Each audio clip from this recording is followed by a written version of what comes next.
그런데 여기서 좀 슬픈 소식은요.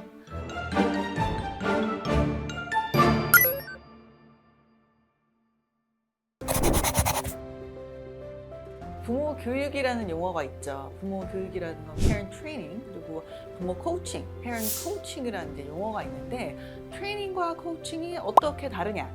이 두 개의 어휘는 사실 학문적으로는 트레이닝은 약간 좋은 내용을 강조하는 거예요. 그래서 부모님 앞에 이렇게 딱 모셔놓고 이렇게 해야 됩니다, 저렇게 해야 됩니다 막 얘기를 하죠. 근데 사실은 부모님들이 그 들을 땐 다 알아요. 그래 저렇게 해야겠다. 근데 막상 집에 가면 그게 잘 안 되죠. 그래서 이제 부모 코칭이라는 건 조금 더 사실은 집 안에 직접 전문가가 들어가서 이렇게 꽃대 이렇게 구석에 앉아가지고 상호작용하고 있으면 이렇게 지금 말해보세요, 저렇게 해보세요, 이렇게 아주 그 안에 들어가서 코칭을 해서 그 가정의 변화가 일어나도록 하는 방법입니다. 그래서 둘이 많이 다르죠. 트레이닝과 코칭은. 보통 저는 이제 이곳에서 부모 코칭을 합니다. 근데 코칭을 한다고 해서 제가 가정에 들어갈 수는 없으니까 저희가 했던 방법 중에 하나는, 제가 노르시슨 교수할 때 첫 번째 제 그랜트였는데 Making Parents as an SLP. 무슨 말이냐면 부모를 언어 재활사, 언어 전문가로 만들자가 이제 굉장히 중요한 모토인데, 이제 가정에서 일어나는 것을 영상으로 이제 갖고 오게 하고, 그 영상을 분석해주고, 영상을 이제 보면서 어떠한 것들이 잘 됐고, 어떠한 것들은 좀 이런 식으로 다시 바꿔보자, 이런 작업들을 합니다. 그걸 약 6주간 정도 진행을 해서 프리포스트를 찍어내죠. 페어런트 코칭이라고 제가 표현을 하는데, 이때 하는 것을 이제 다양하게 있지만 가정마다 좀 다르지만 그래도 제가 꼭 지키는 것들 몇 가지가 있어서 그거를 오늘 한번 얘기를 해보고자 합니다. 페어런트 코칭 시간에 가장 첫 번째는 무엇을 하는 것이냐면, 우리 아이가 어떠한 식으로 의사소통 의도를 나에게 전달을 하는지 부모님이 굉장히 섬세하고 민감하고 센시티브하게 알아내야 돼요. 그러니까 전문가가 보면 알잖아요. 이렇게 분석하다 보면 아이가 이 정도 수준이구나, 이렇게 하는구나. 근데 부모님들은 사실 어쩔 때는 잘 모르세요. 얘가 말을 안 하니까 얘가 말을 안 한다. 근데 말을 안 하는 게 아니라 사실은 눈빛으로 아이가 이렇게 시그널을 보내고 있을 수도 있고요. 어떤 아이는 그냥 이렇게 손가락 포인팅으로 하면서 자기가 의도를 보낼 수도 있고요. 어떤 아이들은 사실 포인팅 이전에 응애 울음으로 자신의 어떤 의도를 표현할 수도 있고요. 그냥 소리를 지르면서 보컬리제이션으로 자신의 의도를 표현하고 있을 수 있어요. 그래서 그러한 것들 역시 우리 아이가 뭔가를 표현하려고 그 의사소통의 의도를 나한테 전달하고 있구나. 이 전달의 메소드, 수단이 요 정도 레벨이구나. 단단어구나. 이어조합이구나. 포인팅이구나. 보컬리제이션. 이거를 부모님이 알아내야 돼요. 그래서 그것을 알아내는 방법을 가르쳐 드립니다.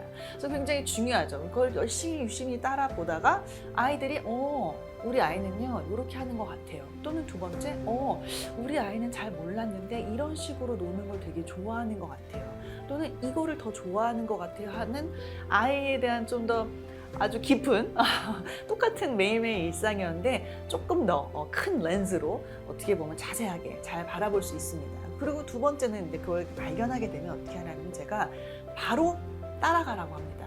Let your child lead 하면 그걸 바로 follow your child's lead. 무슨 말이냐면 가장 쉬운 방법으로는 아이가 뭐라고 하면 그걸 그대로 모방하는 거예요. 모방하기만 해도 아이들에게는 굉장히 큰 효과가 있습니다. consolidation effect가 있다고 했죠. 아이가 뭐라고 했는데 엄마가 하면 자기가 말한 아하도 자기가 말하고 자기 귀로 들리고 엄마가 다시 그걸 말하면 다시 consolidation이 되는 거예요. 들려서. 그래서 엄마가 같이 모방만 해도 아동 입장에선 부모가 반응했다라고 느껴요. 굉장히 좋은 거죠. 아동이 먼저 게시하고 부모가 반응한 거니까 티키타카 할 때 주거니 받거니를 한번 한 거예요. 아동이 이제 시작을 했고 엄마가 모방하기를 한 다음 또는 모방하기 말고 확장이나 확대를 할 수 있어요. 거기다 붙여서 아이가 공 했으면 빨간 공이구나, 아니면 공 잡았네.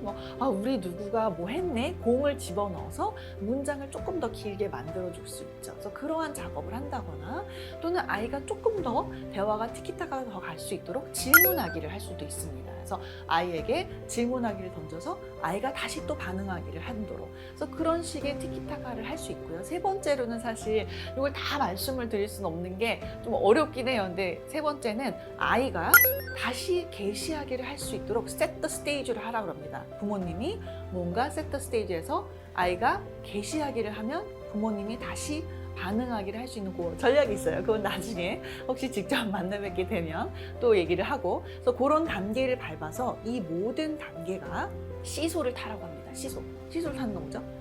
이렇게 왔다 갔다 하죠. 한 사람이 너무 무거워도 재미없고 한 사람이 너무 가벼워도 재미가 없어요. 왜? 왔다 갔다 안 할 테니까. 한 사람은 계속 하늘에 있을 거고 한 사람은 바닥에 있잖아요. 그래서 시소 타기를 해라. 무슨 말이냐면 말의 양을 부모님과 아동이 조금 주거니 받거니를 굉장히 비슷하게 맞추라는 거예요. 이때 대화의 패턴은 아까 말씀드렸듯이 첫 번째 우리 아이의 발화의 패턴이 communicative intentionally 전달이 눈빛이 한 카운트가 될 수도 있어요. 꼭 언어를 하지 않을 수도 있다는 거예요. 또는 이게 한 카운트가 될 수 있어요. 하면 엄마가 그네? 이렇게 될 수 있는 거죠.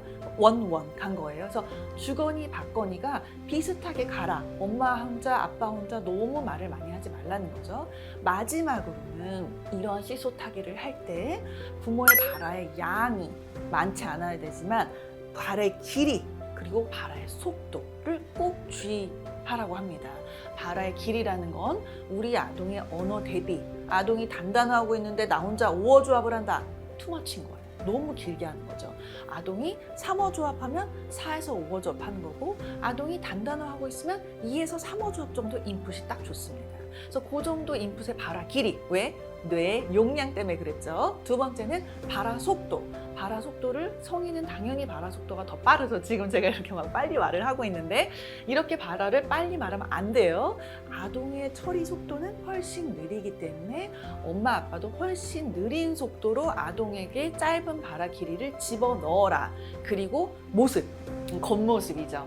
발화의 어떤 겉모습은 뭐죠? 스피치적인 거예요.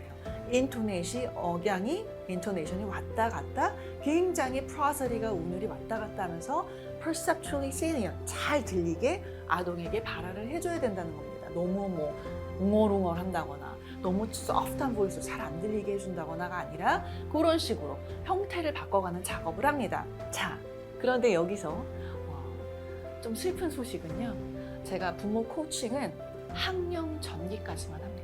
학령기만 돼도 사실은 이제는 부모님이 해줄 수 있는 그 룸이 생각보다 많진 않아요. 물론 열심히 해주셔야 되지만 학령기에 올라가면 읽고 쓰기도 해야 되고 할 일이 태산이어서 학년 전기에 오시면 그래도 부모 코칭으로 인해서 아이들이 유지 효과, 일반화 효과, 치료실에서 하고 있는 이 모든 것들이 가정에서도 이루어지라고 그런 것들을 하고 코칭을 하면 당연히 반드시 아이들의 아웃컴이 훨씬 좋아집니다. 훨씬 더 빨라지고. 근데 이러한 것들은 사실은 언어에 지연이 있는 아동만 하는 것이 아니라 그냥 정상 언어 발달을 하는 부모님들도 이렇게 오셔서 이렇게 케어를 받으세요. 그래서 우리 아이랑 내가 지금 발화를 잘 하고 있는 게 맞는지, 놀이 때 내가 언어적 인풋을 잘 주고 있는 게 맞는지 검사도 하시고 우리 아이의 언어 발달이 잘 되고 있는지 한번 체크하시고 또 저랑 같이 상담도 하시고 이런 작업을 합니다. 그래서 부모의 코칭이란 부모님을 어떻게 보면 언어 전문가로 만들어서 우리 아이에게 가장 좋은 언어적 인풋을 가정 환경에서 everyday, 매일매일 일어나는 삶 가운데서 사용할 수 있도록 어떻게 보면 만지는 작업이라고 할 수 있겠습니다.